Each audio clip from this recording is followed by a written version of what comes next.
दिल्ली की सियासत में आज से नए अध्याय की शुरुआत हो गई। आम आदमी पार्टी की नेता आतिशी ने दिल्ली की तीसरी महिला मुख्यमंत्री के रूप में शपथ ली, जिन्हें राजभवन में आयोजित कार्यक्रम के दौरान उपराज्यपाल विनय सक्सेना ने शपथ दिलाई। शपथ समारोह के दौरान आम आदमी पार्टी के संयोजक और पूर्व सीएम अरविंद केजरीवाल और पूर्व डिप्टी सीएम मनीष सिसोदिया भी मौजूद रहे। केजरीवाल समारोह में सबसे आगे बैठे हुए थे, जबकि मनीष सिसोदिया उनके पीछे नजर आए। समारोह के दौरान आतिशी ने दिल्ली की 17वीं मुख्यमंत्री के तौर पर शपथ ली।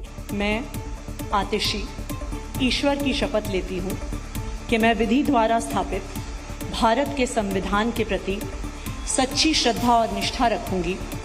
मैं भारत की प्रभुता और अखंडता अक्षुण्ण रखूंगी। मैं मुख्यमंत्री के रूप में अपने कर्तव्यों का श्रद्धापूर्वक और शुद्ध अंतःकरण से निर्वहन करूंगी। शपथ लेने के बाद आतिशी सामने बैठे अरविंद केजरीवाल के पास पहुंची और उनके पैर छूकर उनका आशीर्वाद भी लिया। वहीं मनीष सिसोदिया समेत तमाम नेताओं ने भी आतिशी को सीएम बनने पर बधाई दी। आतिशी के मुख्यमंत्री बनने पर बीजेपी नेता मनोज तिवारी ने भी बाकी बचे कार्यकाल के लिए उन्हें समर्थन देने का भरोसा दिया। हम उनसे प्रार्थना कर रहे हैं कि आप इस दबाव में मत आइएगा कि आप काम कर दोगे तो उनका नाम अरविंद जी का खराब होगा। आप अपना खुल करके काम करें। हम इस 3-4 महीने में आपका पूरा सपोर्ट करें। समारोह के दौरान कुछ और तस्वीरें भी सामने आई, जिनमें अरविंद केजरीवाल एलजी विनय सक्सेना के साथ बैठकर चाय पीते दिखाई दिए, जबकि सीएम आतिशी और उनके सभी मंत्री भी साथ में बैठे नजर आए। राजनिवास में शपथ ग्रहण समारोह के दौरान आतिशी के साथ साथ दिल्ली सरकार के 5 अन्य मंत्रियों ने भी शपथ ली। ये सभी मंत्री कई अहम विभागों की जिम्मेदारियां संभालेंगे और जिन मंत्रियों को शपथ दिलाई गई उनमें सौरभ भारद्वाज, गोपाल राय, कैलाश गहलोत, इमरान हुसैन और मुकेश अहलावत शामिल रहे। इनमें 4 पुराने चेहरों में एक जो नया चेहरा शामिल हुआ वो मुकेश अहलावत हैं। मुकेश अहलावत सुल्तानपुर माजरा सीट से विधायक हैं। मंत्री बनने पर मुकेश अहलावत ने अरविंद केजरीवाल को धन्यवाद दिया। सब कुछ अरविंद जी और बाबा साहब की देन है कि आज हम जैसे लोगों को भी मंत्री बनाया है और जो भी काम होगा ज्यादा से ज्यादा उसको काम करेंगे। वहीं नई सरकार में फिर से मंत्री बने गोपाल राय ने भी कम समय में बचे हुए कामों को पूरा करने को पहली प्राथमिकता बताया। बहुत सारे काम हो रहे हैं, लेकिन उनमें जो अड़चनें आती हैं उनका समाधान करना और जो कुछ और काम इन चुनाव तक जो हमारे पास समय है उसको और बेहतर बनाने के लिए हम मिल करके जो है वो प्रयास करेंगे। उधर आतिशी कैबिनेट का शपथ ग्रहण पूरा हुआ। इधर मंत्रियों के विभाग बंटवारे भी हो गए। मुख्यमंत्री आतिशी के पास शिक्षा, वित्त, पावर, जल सहित पहले से मौजूद सभी 13 विभाग रहेंगे।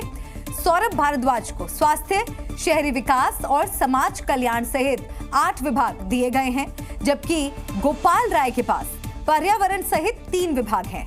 तो वहीं अगर मंत्री कैलाश गहलोत की बात करें तो उन्हें ट्रांसपोर्ट, महिला और बाल विकास सहित 4 विभागों की जिम्मेदारी मिली है। साथ ही आतिशी कैबिनेट के मुस्लिम चेहरा इमरान हुसैन के पास फूड सप्लाई सहित एक और मंत्रालय दिया गया है। दलित चेहरा मुकेश अहलावत को SC/ST मंत्री, साथ ही लेबर सहित 4 अन्य विभागों का जिम्मा दिया गया है।